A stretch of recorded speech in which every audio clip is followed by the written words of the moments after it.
ರಾಜ್ಯದಲ್ಲಿ ಕಳೆದ ಕೆಲವು ವರ್ಷಗಳಿಂದ ಸ್ಥಗಿತಗೊಂಡಿದ್ದ ಕಾಲೇಜು ವಿದ್ಯಾರ್ಥಿ ಸಂಘಗಳ ಚುನಾವಣೆಯನ್ನ ಈ ವರ್ಷದಿಂದಲೇ ಮತ್ತೆ ಆರಂಭಿಸಲಾಗುವುದು ಎಂದು ಮುಖ್ಯಮಂತ್ರಿ ಡಿಕೆ ಶಿವಕುಮಾರ್ ಅವರು ಮಹತ್ವದ ಘೋಷಣೆ ಮಾಡಿದ್ದಾರೆ. ಬೆಂಗಳೂರಿನಲ್ಲಿ ನಡೆದ ಕೆಪಿಸಿಸಿ ನೂತನ ಅಧ್ಯಕ್ಷರ ಪದಗ್ರಹಣ ಕಾರ್ಯಕ್ರಮದಲ್ಲಿ ಡಿಕೆ ಶಿವಕುಮಾರ್ ಅವರು ನೂತನ ಅಧ್ಯಕ್ಷರಿಗೆ ಅಧಿಕಾರ ಹಸ್ತಾಂತರಿಸಿ ಮಾತನಾಡಿದರು.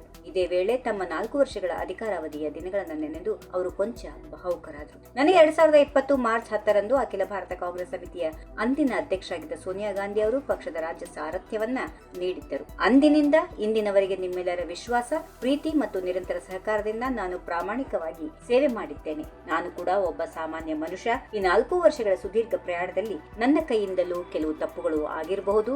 ಆದರೆ ಪಕ್ಷವನ್ನ ಅಧಿಕಾರಕ್ಕೆ ತರುವ ನಿಟ್ಟಿನಲ್ಲಿ ನಾವೆಲ್ಲರೂ ಒಟ್ಟಾಗಿ ಶ್ರಮಿಸಿದ್ದೇವೆ ಎಂದು ತಪ್ಪುಗಳಿದ್ದರೆ ಕ್ಷಮಿಸುವಂತೆ ಮುಕ್ತ ಮನಸ್ಸಿನಿಂದ ವಿನಂತಿಸಿಕೊಂಡರು. ಇದೇ ವೇದಿಕೆಯಲ್ಲಿ ರಾಜ್ಯದ ಲಕ್ಷಾಂತರ ಯುವ ಜನತೆಗೆ ಮತ್ತು ವಿದ್ಯಾರ್ಥಿ ಸಮೂಹಕ್ಕೆ ಕಾದಿದ್ದ ಆ ದೊಡ್ಡ ಸರ್ಪ್ರೈಸ್ ಹೊರಬಿತ್ತು. ಹೌದು, ರಾಜ್ಯದಲ್ಲಿ ಹಲವು ವರ್ಷಗಳಿಂದ ಕಾನೂನು ಸುವ್ಯವಸ್ಥೆ ಹಾಗೂ ಇನ್ನಿತರ ಕಾರಣಗಳಿಗಾಗಿ ಕಾಲೇಜು ಮಟ್ಟದ ವಿದ್ಯಾರ್ಥಿ ಚುನಾವಣೆಗಳನ್ನು ನಿಷೇಧಿಸಲಾಗಿತ್ತು.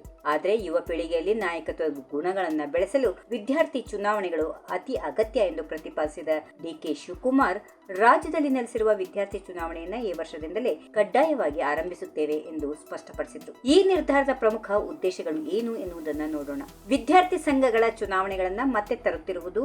ಇದರ ಹಿಂದೆ ಸರ್ಕಾರ ಕೆಲವು ಪ್ರಮುಖ ಉದ್ದೇಶಗಳನ್ನ ಹೊಂದಿದೆ. ನಾಯಕತ್ವದ ಗುಣಗಳ ವಿಕಸನ, ಶಾಲಾ ಮತ್ತು ಕಾಲೇಜ್ ಹಂತದಲ್ಲಿ ಯುವಕರಲ್ಲಿ ದೇಶದ ಪ್ರಜಾಪ್ರಭುತ್ವ ವ್ಯವಸ್ಥೆಯ ಬಗ್ಗೆ ಅರಿವು ಮೂಡಿಸುವುದು, ಯುವ ರಾಜಕಾರಣಿಗಳಿಗೆ ವೇದಿಕೆ. ಹೌದು, ಭವಿಷ್ಯದ ಸಮರ್ಥ ರಾಜಕೀಯ ನಾಯಕರನ್ನ ತಳಮಟ್ಟದಿಂದಲೇ ಸೃಷ್ಟಿಸುವುದು. ಹಾಗೆಯೇ ವಿದ್ಯಾರ್ಥಿಗಳ ಧ್ವನಿ. ಕಾಲೇಜುಗಳಲ್ಲಿ ವಿದ್ಯಾರ್ಥಿಗಳ ಸಮಸ್ಯೆಗಳನ್ನ ಅವರದ್ದೇ ಆದ ಪ್ರತಿನಿಧಿಗಳ ಮೂಲಕ ಸರ್ಕಾರದ ಗಮನಕ್ಕೆ ತರಲು ಮುಕ್ತ ಅವಕಾಶ ಕಲ್ಪಿಸುವುದು. ಡಿಕೆ ಶಿವಕುಮಾರ್ ಅವರ ಈ ದಿಟ್ಟ ನಿರ್ಧಾರ ಈಗ ಶೈಕ್ಷಣಿಕ ವಲಯದಲ್ಲಿ ಹೊಸ ಚರ್ಚೆಯನ್ನ ಹುಟ್ಟುಹಾಕಿದೆ.